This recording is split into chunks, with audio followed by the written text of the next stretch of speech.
This is our second of our webinar series.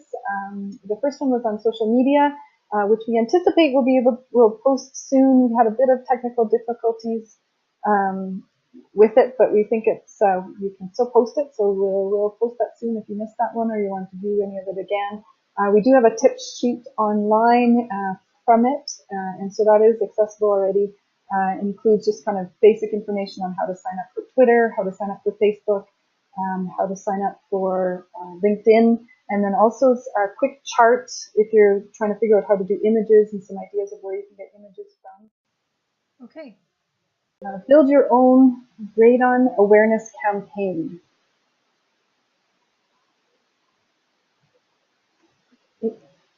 One of the things in discussions with Colin was the idea that we really need to rethink radon awareness. We've been gradually getting information out there, and so let's kind of stop and start to think about how we can rethink this. And so there he is, Colin is on. So Colin, we're just getting started. So we wanted to rethink this, and so we wanted to take some time with you guys to kind of walk through some ideas that Colin had. So we're going to go over them, give you some examples of ones that Colin has done and that I've done, and give you a chance to think through your own examples. So first we're going to talk about why, then we'll talk about how to discover new ideas, and then we're going to walk through them together. So why are we rethinking radon awareness?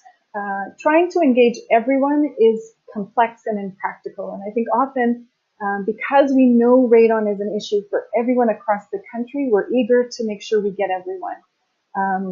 But we're thinking we need to stop and refocus and figure out identify who our current market is, and take advantage of these early adopters. And so these early adopters are the people to buy into the innovation, the concept, and really make sure that we get them, and then work our way out. Okay, so in rethinking our methods, this is the steps that we're going to take you through today. We're going to get you to look at your past clients. So things like, who are they? Where do they live? What do they do? Is there something unique that connects them to each other?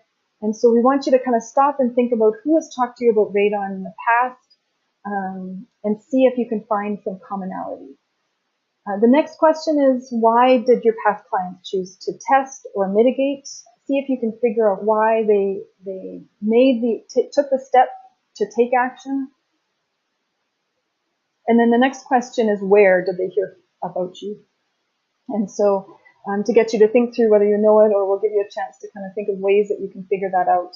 And ideally what we're trying to figure out is, how can you engage these people like your past clients? And so Colin, I'm just going to give you, unmute you. All right. Okay. I'm going to give you one example of this process, and I think it's really important to understand what we're trying to do with this webinar, because I realized after several years that once I learned that not everyone was a customer, did I finally get a lot more customers. And I know that sounds a little bit funny, but the point is, we started out trying to talk to everyone. And maybe some of you are doing that, and we'd love to hear the discussion at the end, your success or not with this approach. But we had the shotgun approach. You know, we thought, where do a lot of people go? And so we would get booths at the home shows and the renovation shows, all this stuff, and they're very expensive to go there. And we were talking to everybody, and then that's when we realized not everyone is interested in our product, and we're spending a lot of money targeting everybody, and not enough money targeting the people who are actually proven to be our customers and way more likely to be our customers. We're going to talk a little bit about that. Okay, so let's see, I'm clicking my button here, see if the slide will go. There we go. Okay, there's a great book by Bill Moore called Crossing the Chasm, and I think this really applies, and this is something that radon measurement and mitigation people, I think, have to realize. This is not a business like plumbers or electricians or tradespeople, where there's already a huge need and demand, and people know where to find you, and you just hang out a shingle and get trained, and you're an electrician, you put your name in the book, and all of a sudden you get an equal number of calls that everyone else does, and you have a living out of it. No, we're a different thing. This is a product that not a lot of people know about. There's not a lot of education and awareness yet. There is a huge need, but not a huge demand, and I guess that's very different. And I would argue that we are over here in this area. We are in the innovation stage, the early innovators and early adopters. These are the guys who, in my experience, are Radon customers at the moment. Whereas I was targeting with home shows and whatnot, this part here, the big group of people, early majority, late majority, and the laggards. This is where I was going after, and it was counterproductive because they hadn't heard about Radon, they're suspicious, they're not interested in Radon yet. And there's a lot of psychology that goes into how do you get these people engaged, but the fact of the matter is I found that we weren't really there yet. So we're down here, we're at the very thin edge of the wedge. We got to be very careful with our marketing dollars on who we talk to, because if we spend our money talking to the late majority, the laggards, or the early majority, they're just not as receptive, and you'll have to get your message out many more times, and the cost of customer acquisition will be much higher. So we have to cross this gap. And in the book, they call this the chasm, and they say that, you know, this is about 10% of the people here. And it's not until you've gotten these early guys engaged can you actually cross this theoretical gap and get into the majority of the people where it's mainstream, where everybody knows about it, right? So we're here today down at this thin edge of the wedge, I believe, and to be a self-sustaining industry where everyone's making money and doing lots of work, we want to be over here tomorrow. Okay, we want to. Once we cross this chasm, get into these early adopters, that's when you're going to start spending money at home shows and renovation shows and all this kind of places, and people will come to your booth and you'll sign up a ton of people. But we're not there yet. Okay, let me go through an example. How do we get there? Well, for many people, I think the grassroots style is going to be the most productive. And to do this, we have three steps here. We have to determine who our customers actually are. We have to find those customers, and we need to pound the pavement. And this is tricky. This takes a lot of persistence. It's not a matter of getting certified and hanging out your shingle, and the world will beat a path to your door. Not necessarily. That'd be great if that's someone's experience, but it's not my experience. We really had to learn who our customers were. We had to find them where they spend time and where they're listening to their messaging and their advertising and whatnot. And then we had to get that message out by pounding the pavement, talking to these people. We found to be very productive. I'm going to give you an example. So granolas, one subset of the population that we found is highly receptive to the Radon messaging.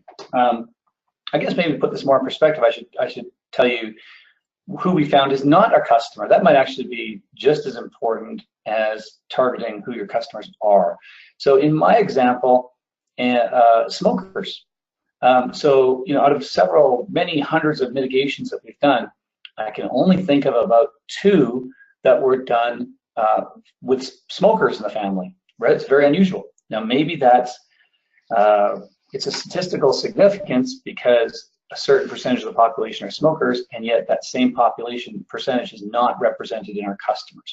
So for whatever reason, I've learned that smokers are not likely to be Radon customers. Should they be? Absolutely. There is a sub-multiplicative effect with smoking and Radon that makes smokers even more susceptible to lung cancer from Radon, but for whatever reason, they haven't got that message yet, and since I don't have a way to connect with them at the moment, they're not receptive to fixing Radon. Also, blue-collar people, we don't see too many blue-collar people fixing Radon, very few of those also. How you get this information is by asking your customers. As you get customers, ask them, where do you find out about Radon, right? And they'll tell you. Now you're getting some insight into where they go to get this kind of information, where they learned about it, which websites they trust, which events they've attended. It's very useful. Also, you have to observe your customers. I noticed that again, a statistically significant portion of my customers have outrageously expensive bicycles in the basement. It wasn't normal. It's not possible that I go into 30% of the houses I fixed have a $6,000 bicycle in the basement. I know 30% of the population does not have a $6,000 bicycle. And so you have to observe this also as you're going around their houses. So we found the granolas were a highly susceptible, susceptible is the wrong word, a highly engaged group for radon messaging. They are health conscious, right? They're learning about their health. They're attending events that are talking about how they're exercising. They are outdoorsy people, open-minded. They tend to be very open-minded about health related things. They're socially aware, so they frequent social media sites. That was useful. They're engaged people. They seem to be very passionate and they're environmentally conscious. We found this group is particularly receptive to radon messaging and taking action on radon. So they're a great group to target. Okay, well, how do you find these people? Well, this is kind of common sense. You got to pound the pavement a little bit. Health food stores. Most health food stores have a place where you can put your business card on when you walk in the door and throw a couple of your cards on there. Places where health conscious, granola outdoor people frequent are lifestyle trade shows. So instead of spending your money $4,000 on a home renovation trade show, which you might think at first blush would be a great place to go, we found no, better to spend your time on lifestyle trade shows where people who are receptive to your messages are actually attending. Colleges and university, eco shows, festivals. It's counterintuitive to some extent on where these people go, but ask them where they get their messages, and you will find out. Now, the messaging that is also very important because different groups are going to respond to different types of messaging differently, right? So these people really responded well to health-related information on the health risks of radon. We dropped all the smoking literature because remember, these people aren't smokers, so don't talk about if you're a smoker, here's your risk, and just drop smoking altogether. They can't relate at all. We talk about things like clean living, fresh air, natural and organic, and these are the kind of messages that really resonate with that group of people that we were engaging. It's important that your message is tailored to the group you're targeting because they process information uniquely, and you need to talk their talk. Now, here's the most important slide. You have to repeat, rinse and repeat, and pound the pavement again and again. This is an iterative process, and you're going to be rewarded when you come up with a strategy that is engaging people and getting them interested in radon because you've targeted them, you know they're a good receptive group, but you can't give up. You have to keep pounding the pavement because it's a well-known fact of life that people have to hear about a message 3 times or 5 times, I'm not sure what the rule is, before they take action. Very common with radon as well. I always ask people, where did you hear about radon? They'll start to tell me, oh, I saw something on the news, and then there was something in the paper, and then on my Facebook group, the mothers were talking about it, and that's when I decided to call you guys. So don't be disappointed when you think you found the right group and you went to the right event and you don't get a huge response immediately. Those people, you've now hooked them once. They may need to be touched another time or two before they turn into customers, but they will. So just be patient on that, and you will be rewarded. There, that's, I'll mute myself, Pam, and you can. Perfect. Okay, so now we're going to give you guys a chance to sort of stop and think about this from your experience. So the granolas was Colin's revelation of that sort of the people that were engaging for him. And as I give you this opportunity, I want you to think about who it might be for you. So In the chat box, can you chat in kind of one thought? Can you think about something that connects to your past client? One past client, think about something about them.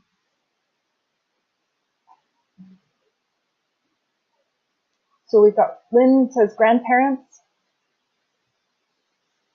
So it can be any fact. Bruce says new builders. Aha, grandparents. Yeah. So think any fact.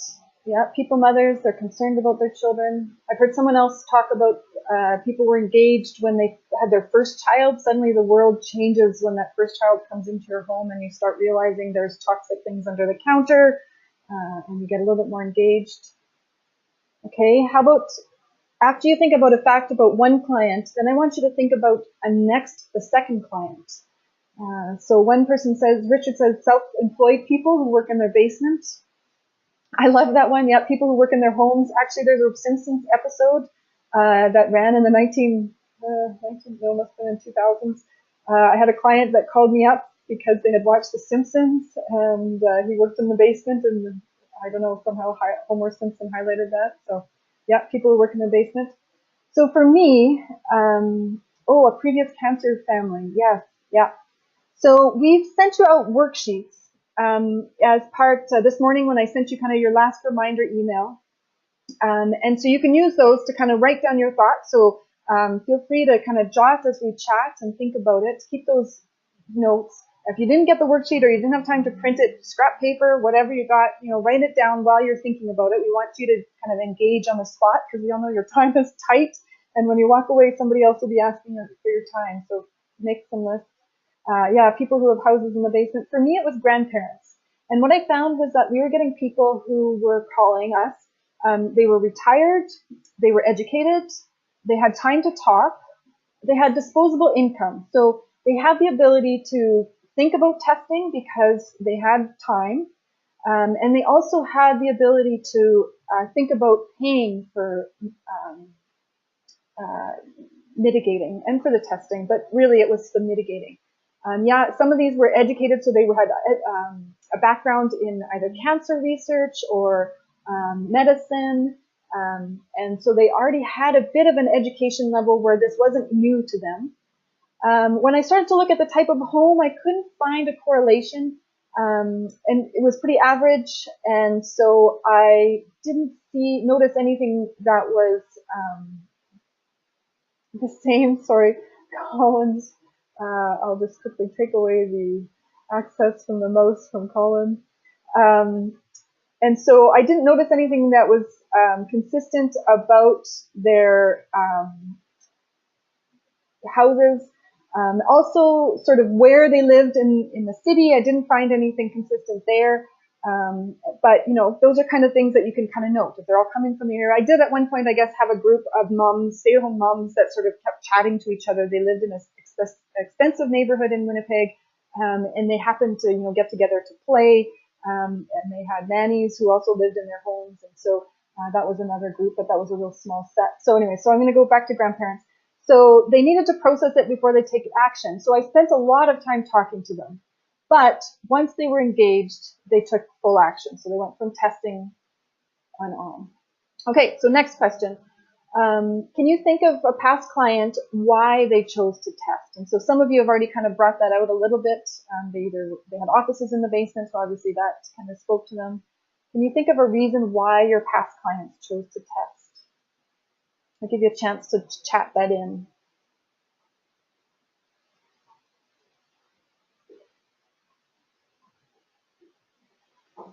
Some said a concern for kids. They had people in the basement, so they were concerned that way. Radon became real for them. Yeah, lung cancer patients, certainly. Yeah. Aha, green certification. Yes, we've got some more certifications coming on board. Bedrooms in the basement. Yeah, people needed to hear a few times. Nice. Good. So think about your past clients and think about why they chose to mitigate. And so for me, it was they realized that health was an issue.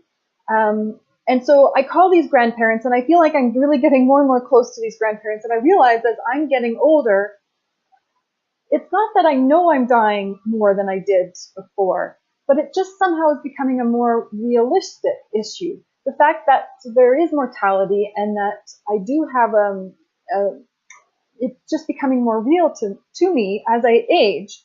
And so my thoughts are changing when it comes to this. And so this is what I found with my clients, that they prioritize their future health more highly now, and they also thought about the future occupants of the house. They also thought about the mortality of their children, their grandchildren, and so it wasn't. So part of that was they started thinking about their children's homes where their grandchildren lived, but this affected them. They wanted their grandchildren into their homes. They wanted to fix it for them, bringing them into their homes. They also had less distraction, so less competition for their time and money. And so this seemed to increase the level of engagement for this grandparent population. Okay, so now I want you to stop and think about where they heard about you. So if you can think of one of your clients, and how did they find you?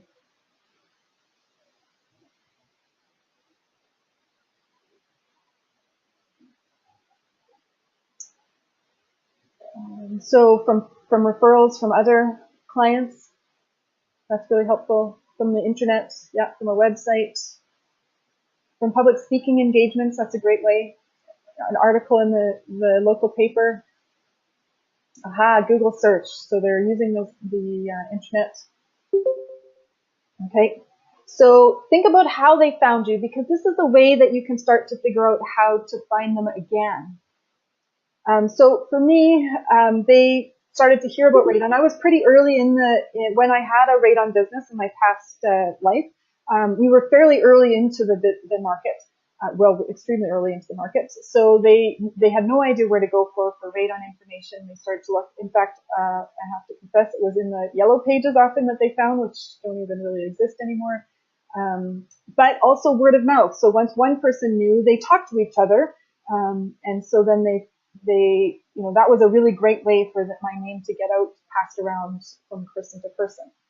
So what I want you to do is I want you to stop and think, how can you engage people like this with past clients? And so really, this is why we're walking you through the steps. So we want you to stop. Step one, think about who your past clients are. Step two, think about where they were. And then step three, think about how they heard about you. Step two is why they decided to test and mitigate. And then step three, how they heard about you, and see if you can go back. And so for me, to get to the point of engagement, I realized I was spending a lot of time talking about radon. So this population of grandparents, they were educated, so they liked to brainstorm and think about this. Often they would debate with me, and we'd have these really interesting conversations about where radon came from and why maybe it's more prevalent in the soil here than there, and think about the historical geography of the city. And we had they were very educated, fascinating discussions. I certainly loved it, but it was also very time consuming. And then also to fix it, they wanted to discuss that. They had brainstorming ideas.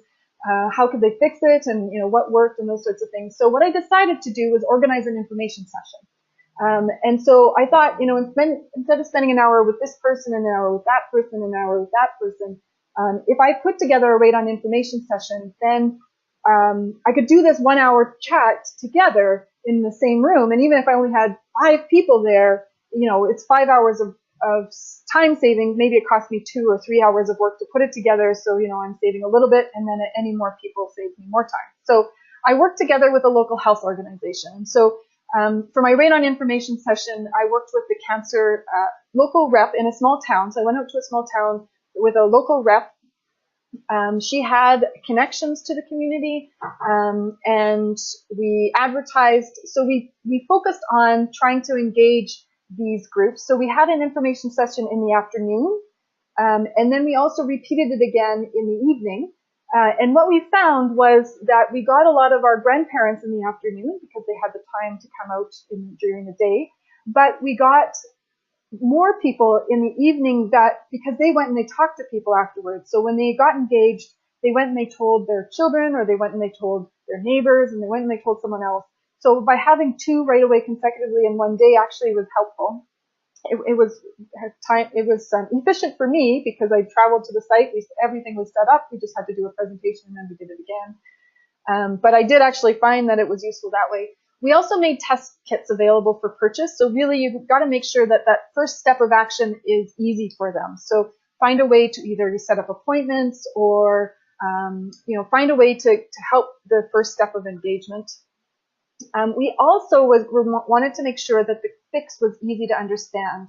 And so we provided time to talk about radon mitigation in a real simple way, but not in a way that made them feel foolish, but we didn't get too deep and complex in it. But what we did was we gave them opportunity to ask questions. And so, for me, I really think it's important to have a simple presentation. So try not to go too deep in your presentation on the science of radon, on the, exactly the details of how diagnostics works and the change of pressure and those sorts of things, but invite them to ask questions about it, because that is part of the engagement. But keep your presentation simple and go deeper as you get them engaged and as they ask questions. And so that was a really great way to engage them, was now starting to talk more scientifically, but it was at their level, it was at their chance to engage. And so so that was one of the levels that we had, one of the ideas that we had when I kind of started to recognize that this was the group that we were finding getting engaged. And so I wanted to leave lots of time to talk with you guys. And so I want you to kind of chat in if you have questions. Colin's going to come off mute so he can answer the questions. And so we also have provided support materials. So as you're kind of thinking of some questions, I'll just quickly go forward. There's a couple, so we have put together some material to help you with this. And so the pieces on the left are material to reach out to childcare workers. The one in the bottom is workplaces, and then we have various material that we have so that if you want to use these to go out to the public, they're kind of pre-done for you. You can use them. You can just email me and we can send you a batch of them. Colin, I'm going to give you this question. Have you got schools engaged? Not really, but it did bring to mind a lady that, Pam, you might even be familiar with, named Erin, and she was a customer of ours. She had young kids. She had high radon. We fixed the radon. She became engaged. She talked to her preschool. She's getting her preschool tested. And just 2 days ago, she asked me for what's a ballpark estimate on how much it costs to get schools done, and she's taking it forward to the school. And so in that case, the way to get that school engaged was through a really interested parent, and she's a bulldozer, and she's getting it done. So schools in general are very difficult because some schools have people certified on their own test, and you don't really know the results, and it's kind of secretive. But I found some of these parents are very engaged in getting their kids' schools tested, especially once they've got the home tested and mitigated. Yeah, so that individual, she actually wrote a letter to the Minister of Health, right, in Education in Alberta. So she was motivated to take it right to the top level, and I think that's really helpful. It's especially when it comes to policy change, having the homeowners engage is really helpful. Yeah, it didn't come from the radon mitigation professional. It came from a parent who has kids there. It seems more genuine. Yeah. Also, I think, and this at the end, I'll sort of talk to you about, like I said, a couple of campaigns that we're going to do coming up. But I think also people who have had lung cancer are really good voices, or family members. And so if you interact with them and they're interested, often they are looking for ways to engage. They sort of have this outrage of, especially because they had no knowledge that this was a risk for them. And this provides them with an outlet for that outrage. And so you could encourage them to write to the Minister of Health, Minister of of education. In Manitoba, we've started that process. It's the Minister of in Education really that we need to engage here. Yeah, and I think it's Bruce talked about schools are driven by cost and what's legislated. So really, parents, we need to get parents engaged. Yeah. Any other questions? I think it's really important. Sorry, Colin, go ahead and I'll come up later. Well, I was going to say, I think it's really important, again, to remember that not everyone at this stage is your customer. And so it's really tempting to think, who's our customer? Oh, it's anybody that has a house or anybody that has a building in contact with the ground. I mean, that'd be the highest level. And that would be true if this was an established industry and the awareness was very, very high. And then in that case, yeah, you could be targeting anyone because they've already heard about radon, but we're not there yet. And so it's really important, as important as it is to understand that, you know, who your customer is, you need to understand who your customers aren't either. So you're not wasting time talking to people that aren't going to act, basically. Bruce mentioned about unions for schools, and that's the teachers' unions have a lot of influence. That's how they've engaged in BC. There was a free kind of tests available in BC, and one of the, I believe he was on the Health and Safety Committee for his local teachers' union, and he realized he could get free tests for his school, so he jumped on it, and then now he's become an advocate. So he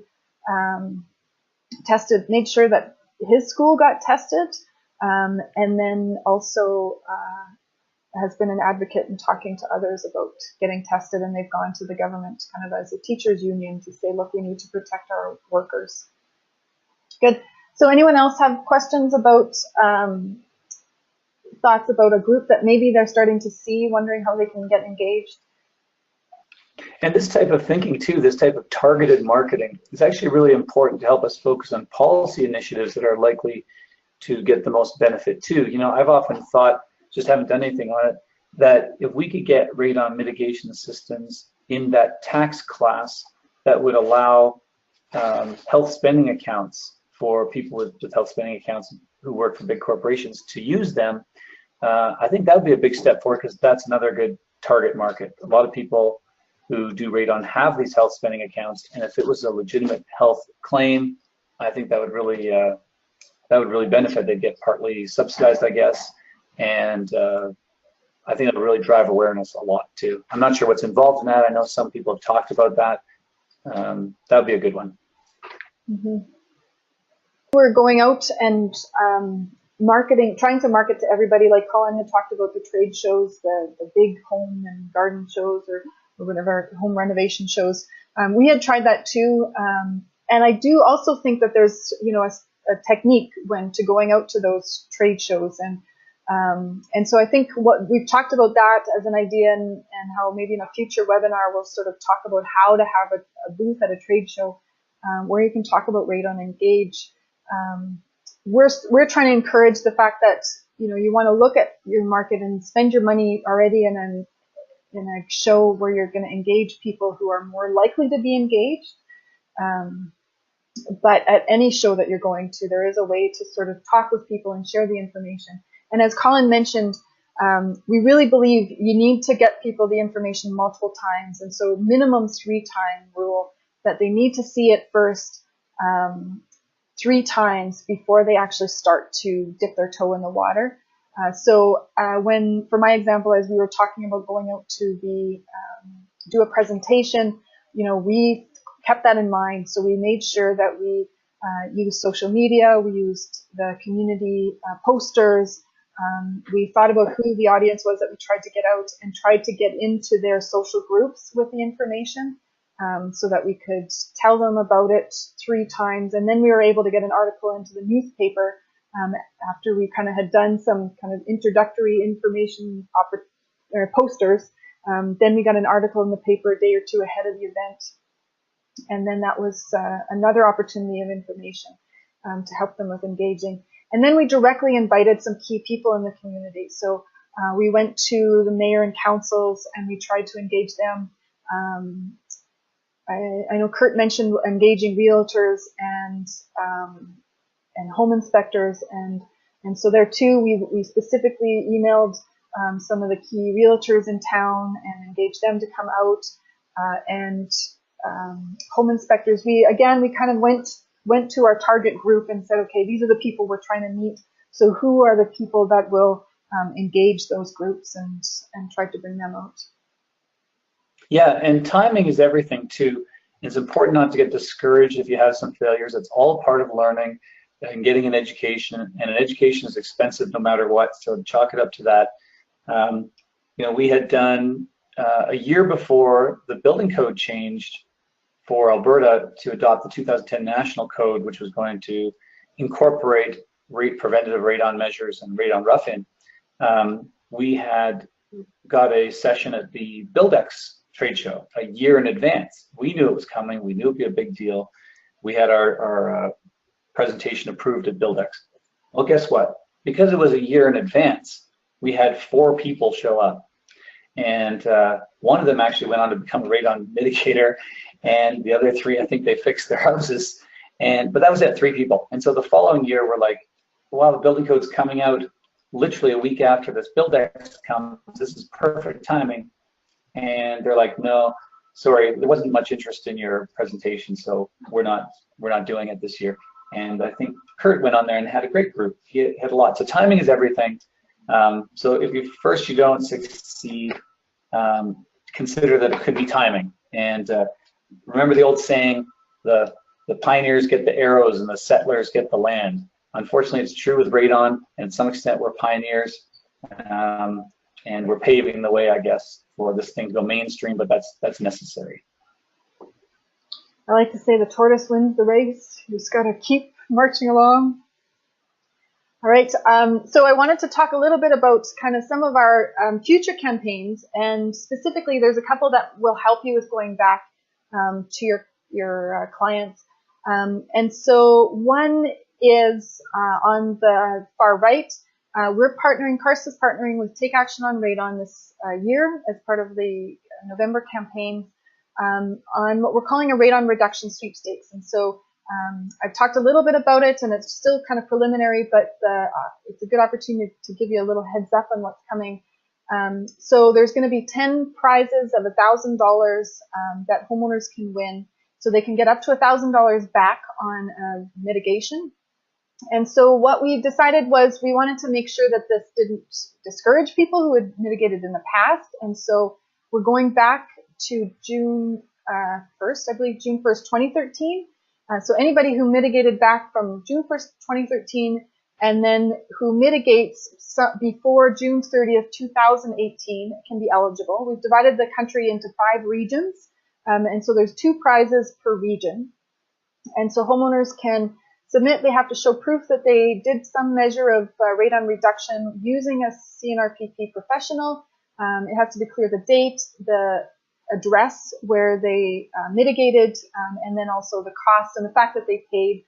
So I'll be sending out the contest rules once we launch the campaign, and especially to our C-NRPP mitigation professionals to make sure they know what needs to be clearly stated on their bill of work. And it's important, so you can use this campaign once we launch it to go back to your past customers, let them know about it. So if you've got past testing customers that may not have mitigated, you can go back to them and say, hey, look, we've got this great opportunity here. You may have tested, you may have been high, and now is the time to take action to reduce levels.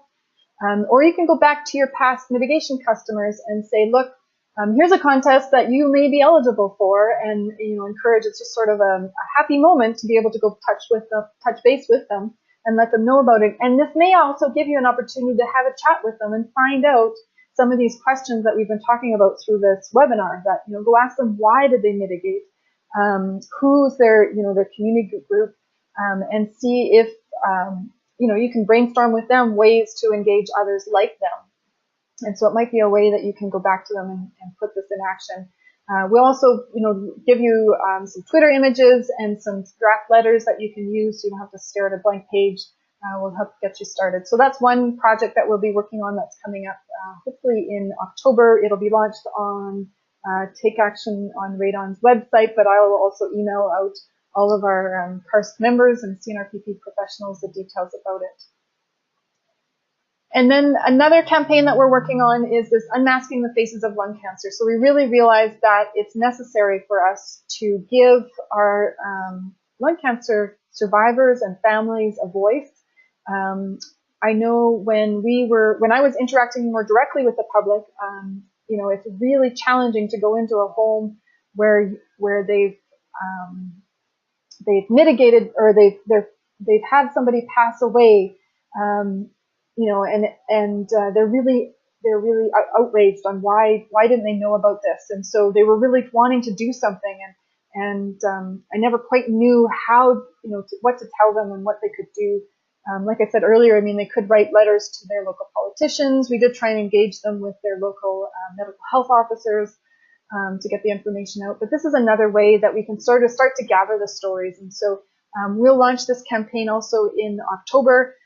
We have sent out the information already to our CARST members a couple of newsletters ago, but we'll send you the information again. We're going to have a social media campaign, and we'll have some information on our website. On an online form that people can enter in and download a picture, and then we can start collecting these stories and start help them with using their stories. So that's another thing that you can watch for. And then the other campaign is we really want people, we've noticed that people are starting to engage in radon as far as understanding it. They're starting to test. But we still have a gap on people actually mitigating. Getting them from step testing to the step of fixing is still a big barrier. And so we want, one thing that we think is an issue is that they just don't understand the mitigation system. And a little bit it's confused with, should I do an HRV, should I seal, or what's the best way to go? But we really want to put out a campaign to help them understand that what a radon mitigation system is, that it's accessible, that it's easy. And so we have sent out a survey to our mitigation professionals, and that's ongoing, trying to get some of their feedback on this. What are some of the words that you use? What are some of the things that you engage? So we're trying to learn from our professionals. So if you haven't filled out that survey, let me know. I can send you that again. It's in one of our past newsletters. So we're gathering data on that. And so we started to put together a campaign on reducing your radon and installing a mitigation system, and just really the benefits of radon mitigation. So that's one of the other things that we're working on. Another thing that just came across my desk this morning, and going back to the daycares, there is a research paper that has just been released. We've been kind of waiting a year or two for it on childcare testing, and so you can watch for that in your mailboxes. I'll start tweeting that out and posting it, and we'll have some information. So that may also be a way to get childcare centers engaged. We will also be having some future webinars. So the next webinar we're looking at is on Ontarian home warranty. And in Ontario, we found that we know that there is this warranty program where any homes that are 7 years and less, built within the last 7 years, can get a free mitigation system. But it is the most undertold news, the greatest secret, unfortunately, in Ontario. And so we want to make sure that people know about it. So our next webinar is going to be talking about the home warranty in Ontario, specifically trying to encourage people to figure out how they can get out that information to homeowners. We also have news that there's been a change to the home warranty in Quebec. So that's just come across my desk this week. So there's been change there. And we're working on the other home warranty programs. So we think we'll start now that we've got 2 provinces engaged. We'll be a little bit more able to provide information to other home warranty programs and see if there's any opportunity for movement there. But anyways, that's the webinar coming up next. That was great. The talk about doing a presentation at a trade show, that was a really great idea. So not just having a booth, but you can ask to speak at the trade show. And that's really helpful. Again, it might take you more than one time to ask. Sometimes it takes a bit.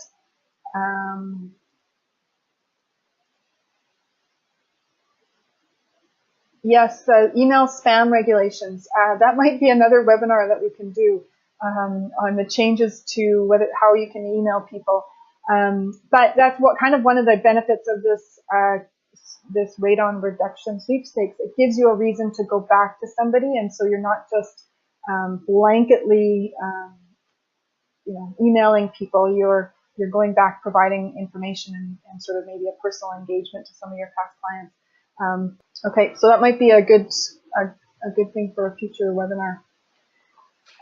In terms of reinforcing this targeting message, I noticed that it looks like Hardy Nickel is attending, and in Prince George they tested a number of houses, and 800 or 2,000 houses or something, 2,400 houses, and that 30% of them were above the action level, so maybe 800 houses.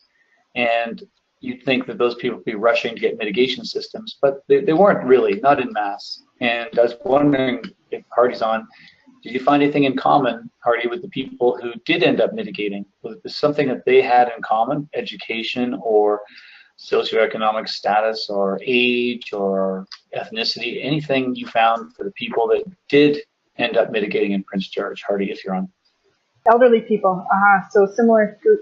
So Kurt talked about do some market research, and that's actually one of the things that we've talked about. And so as a follow-up to this, we will be putting a survey together for our members and our professionals and see if we can't pool some of this information and see if we can find some commonalities. Maybe there's differences across provinces. Colin, thank you very much. I really appreciate the time and effort that you put into sharing this with us, giving us your trade secrets. It's really helpful. So thank you very much for joining us, and yeah, have a great day.